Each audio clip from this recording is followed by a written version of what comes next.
I'm Nick Weinstock. I run BOTL Farm out of Ashford, Connecticut. Started about 6 years ago. Well, I guess a little bit longer story is it was me and my wife had a slow chase for higher quality food, and that expanded to finding a CSA and joining a CSA. And then that made us focus on the meat side of things. Found a local farmer who was doing pasture-based pork, and she showed me around her farm one day and spent like 2.5 hours showing me the farm and showing me what she does. And at the end of it, I said, "Thank you, that was awesome. I just wasted 2 hours of your day. Can I help you finish? You were moving fencing. Can I help you finish what you're doing?" And she said, absolutely. She never turned me down once. And that is where I learned. And about 1.5 years into that, decided we wanted to start farming up here in Connecticut. We're on 41 acres of land, split by the Mount Hope River, which is a stream that runs through the area, roughly 20 acres and 20 acres, or give or take there or so. So we're utilizing the close 20 acres. That's on a northwest portion of a drumlin.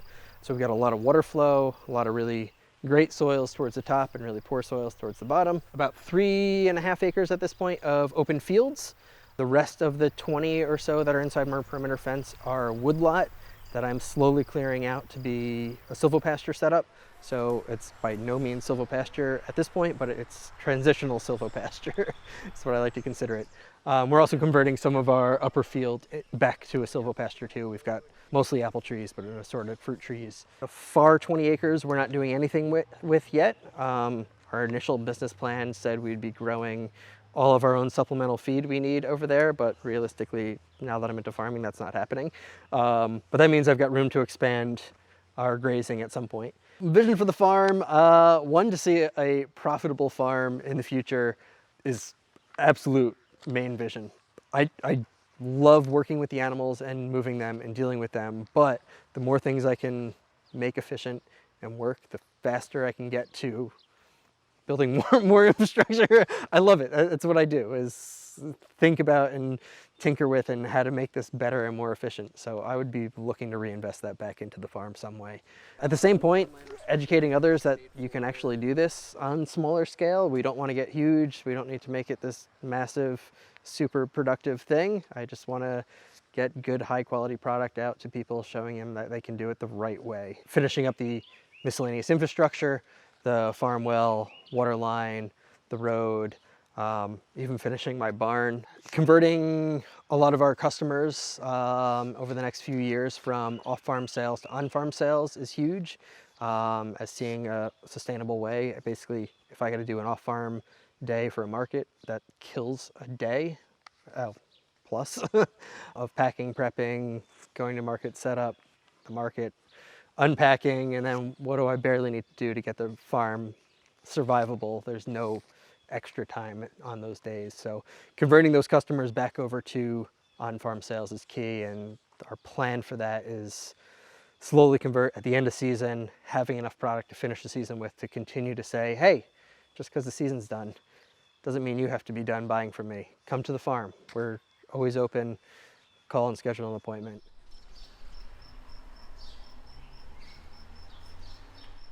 So when we moved in, not only was there no infrastructure, but the fields were garbage. Heavily multiflora rose, autumn olive, poison ivy. It all still exists out there.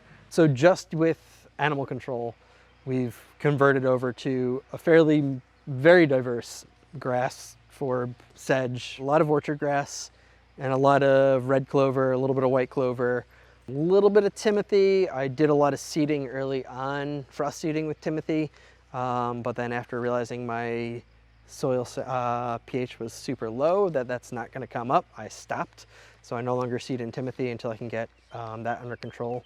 Liming is the only thing I'm adding to my fields besides the animals.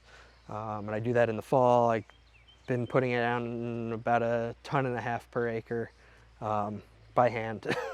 It's a lot of work, but it's getting done, and we're slowly seeing the changes as we go, and we're slowly seeing the species convert to what we want in that process. Mostly animal welfare certified. Our sheep and goats are already certified, and our pigs and chickens are having their audit next week. So very soon for everything on farm. And yeah, we base ourselves on rotational grazing of all of our animals, but especially the sheep and goats out in the fields and the pigs in the woods for the most part, and chickens follow everybody. So our animal welfare certified animals are Kiko Goats. They're full-bred Kikos on pasture. Our Icelandic sheep, mostly purebred with a little bit of Shetland mixed in, very little bit, so I don't focus on that.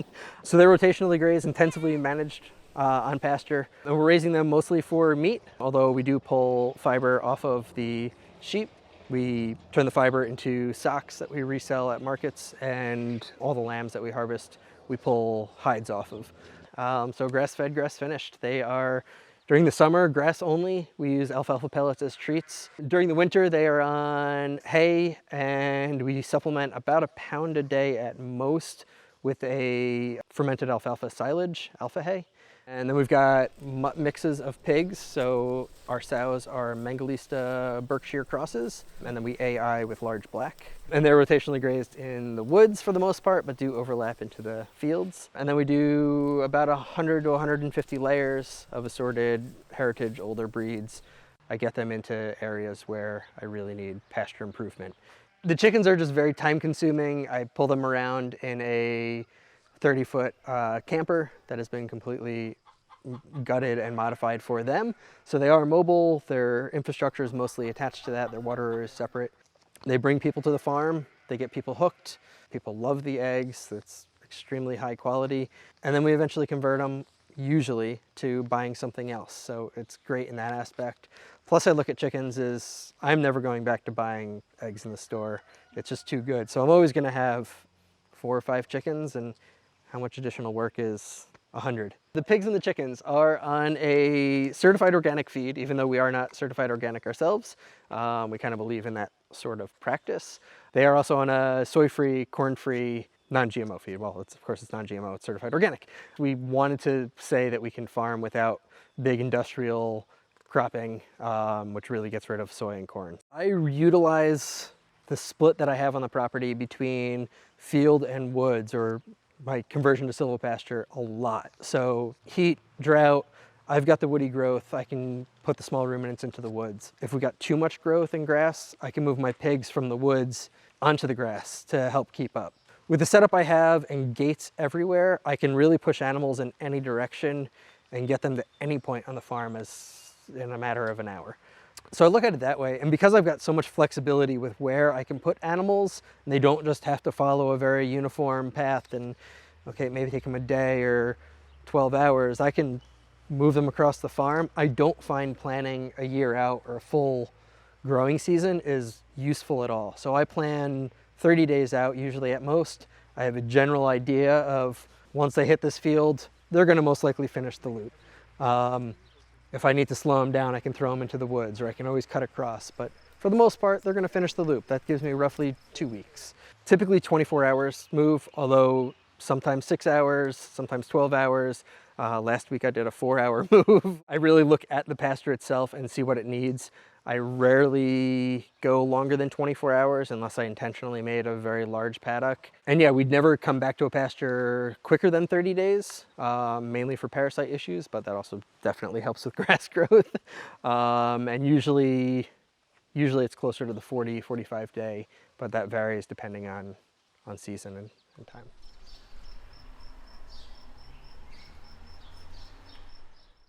Water infrastructure is huge. I would do that absolutely immediately first. I started out up until a few weeks ago, I was using 275-gallon totes, and that's just destroying my road, and seeing that that's going to take a lot longer to actually get put in. Water infrastructure is huge. So our farm road is shown on a pile of maps back from the early 1800s. It used to be a mill down at the river. When we got here, it was an overgrown, could barely walk through it, path through the woods. So we've opened it back up, but it's just too wet and too not a road to actually get my tractor down. Working with NRCS to put in a legit gravel road that will get access back there. And at that point, I can move animals, equipment, feed back and forth down the main farm road. As we look at a map of the farm, you'll see that's a main corridor through my property to move everything through. Probably followed by an animal handling system. We actually got a FACT grant, Food Animal Concerns Trust, 2 years ago. Every time the animals pass through the center area of the farm, the barn, they run through the handling system. So about every 30, 45 days, I get them on a scale, I get them through hands-on every single animal, hoof trimming, checking, body condition scoring, FOMACHA scoring, fecal egg counts if we're doing them that month. It's a great system to get them all through. And we can also use that as our sorting system when we're weaning or sorting for slaughter or whatever other means we need to sort. We can sort out different directions once they leave the system in the barn.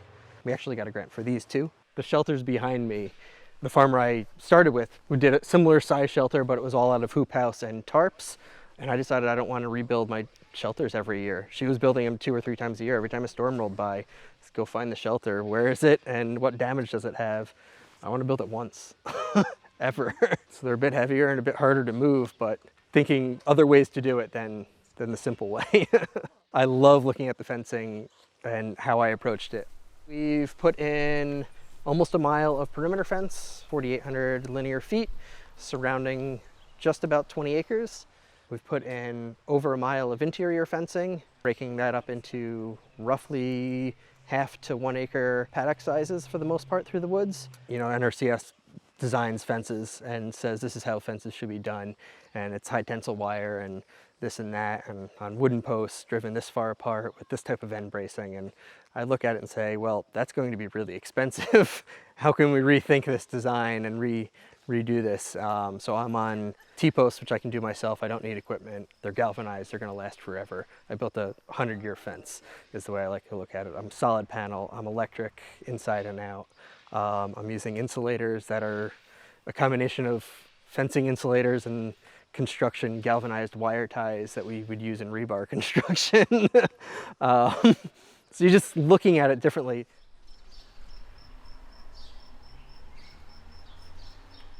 My background is in construction project management, which has a lot to do with what I do on the farm and the ways I look at things on the farm differently than someone with the institutional knowledge of farming. My wife is a PhD scientist, so she loves to look at the numbers. Well, we both love to look at the numbers, but she can really crunch the numbers and look at the data and look at the science behind some of our practices.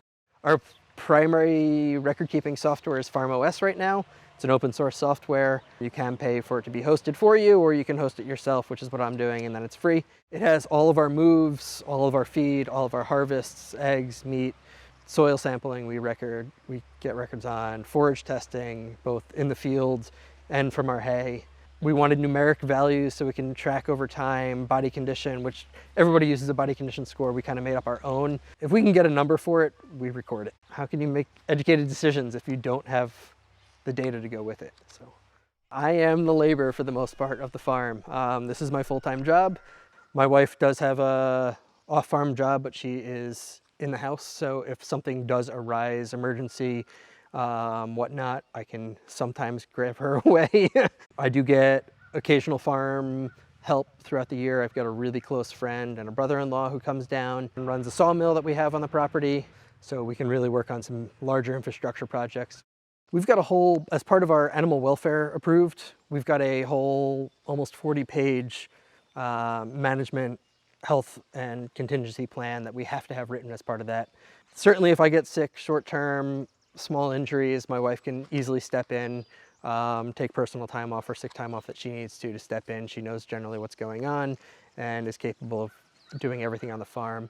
We try to set up a lot of systems fairly automated as much as possible to ease the day-to-day regular activities as easy as possible.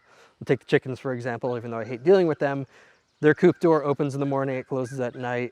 It's bulk feeders. I'm realistically feeding once every 4 or 5 days. Their water, it's an 85-gallon water for 100 chickens. I've got weeks of water. So realistically, if I get injured or something happens, like, the farm can kind of run itself with someone going and checking, and obviously as much time as can be inputted to rotating the animals, that would slow down. Yeah, thanks for doing this, and looking forward to feedback from everybody. I'm sure there's a lot I'm not doing right or can be improved upon. So very interested in seeing what people say and how I can do better.